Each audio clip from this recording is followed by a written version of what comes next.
نحمدہ و نصلی علی رسول الکریم اما بعد فاعوذ باللہ من الشیطان الرجیم بسم اللہ الرحمن الرحیم۔ صحیحین میں ایک روایت ہے، ابو ہریرہ رضی اللہ عنہ راوی ہیں۔ تو ابو ہریرہ رضی اللہ عنہ فرماتے ہیں کہ نبی کریم صلی اللہ علیہ وسلم فرمایا 7 لوگوں کو اللہ اپنے سائے میں رکھے گا، یعنی قیامت کی بات ہو رہی ہے، جس دن اس کے سائے کے علاوہ کوئی سایہ نہیں ہوگا۔ عادل حکمران، وہ نوجوان جو اللہ کی عبادت میں پلا ہو، یعنی اس نے اپنی جوانی جو ہے اللہ کی راہ میں گزاری ہو۔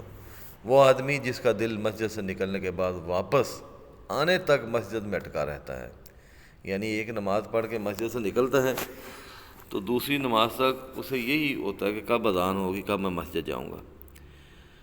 2 آدمی جو ایک دوسرے سے صرف اللہ کے لیے محبت کرتے ہیں، اسی پر جمع ہوتے ہیں اور اسی پر جدا ہوتے ہیں، یعنی کہ یہ وہ ہیں جن کی نفرت کا، یعنی جھگڑے کا، لڑائی کا اور دوستی کا جو اصل ریزن ہے، جو اصل وجہ ہے، وہ صرف اور صرف اللہ کی خوشنودی ہے۔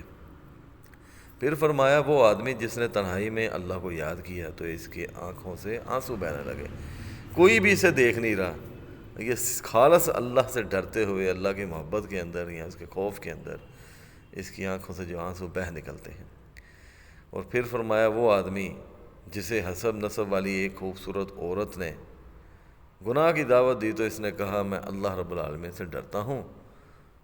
اور پھر آخر میں فرمایا وہ آدمی جو صدقہ کرے تو اسے اتنا خفیہ رکھے کہ گویا اس کے بائیں ہاتھ کو پتہ نہ چلے کہ اس کے دائیں ہاتھ نے کیا خرچ کیا ہے۔ سبحان اللہ۔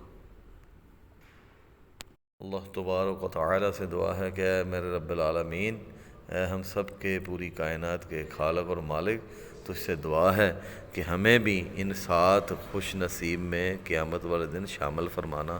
وآخر دعوانا والحمد للہ رب العالمین۔